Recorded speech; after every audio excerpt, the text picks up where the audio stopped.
Chittagong custom হাউসের সার্ভারে ধীরগতির কারণে বিপাকে পড়েছে আমদানি রপ্তানি সংশ্লিষ্টরা। সার্ভারের অচলাবস্থার কারণে বন্দর থেকে পণ্য ছাড় ও জাহাজীকরণে দেরি হচ্ছে, যে কারণে লোকসান গুনতে হয় ব্যবসায়ীদের। সবশেষ গত সপ্তাহে 5 দিন সার্ভারে ধীরগতির কারণে অন্তত 4 কোটি টাকা বিলম্ব মাশুল দিতে হয়েছে বলে জানিয়েছেন বন্দর ব্যবহারকারীরা।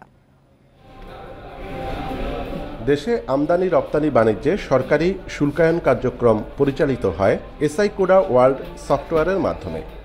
এর মাধ্যমে অনলাইনে আমদানি ও রপ্তানির ঘোষণাপত্র জমা দেওয়ার পর সেটি মূল্যায়ন ও শুল্কায়ন করে কর্তৃপক্ষ। ব্যবহারকারীদের অভিযোগ, এই সফটওয়্যারের কারণে দুর্ভোগে পড়তে হচ্ছে তাদের। সফটওয়্যারের ধীরগতির কারণে নথি দাখিল করা যায় না, ফলে শুল্কায়ন প্রক্রিয়ায় দেরি হয়।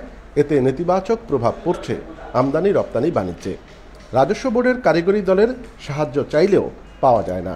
যখনই এই ধরনের সমস্যা হয়, জাতীয় রাজস্ব বোর্ডে এই দায়িত্বে যারা আছেন, এখানে এই আইটি পার্সনরা যারা এখানে আছেন, তারা ফোন ধরেন না, সহযোগিতা করেন না। কি হতে পারে, কবে হতে পারে, এগুলি বলাটাও তারা বাহুল্য বলে মনে করেন। সার্ভারের কারণে কিন্তু আমাদের অনেক ধরনের লস হয়, যেমন পোর্ট ড্যামারেজ দিতে হয়, অন টাইমে কাজ করতে না হলে ফ্লোর খালি যায়, আবার ফ্লোর খালি গেলে আমাদের কিন্তু প্রোডাকশন লস হয়।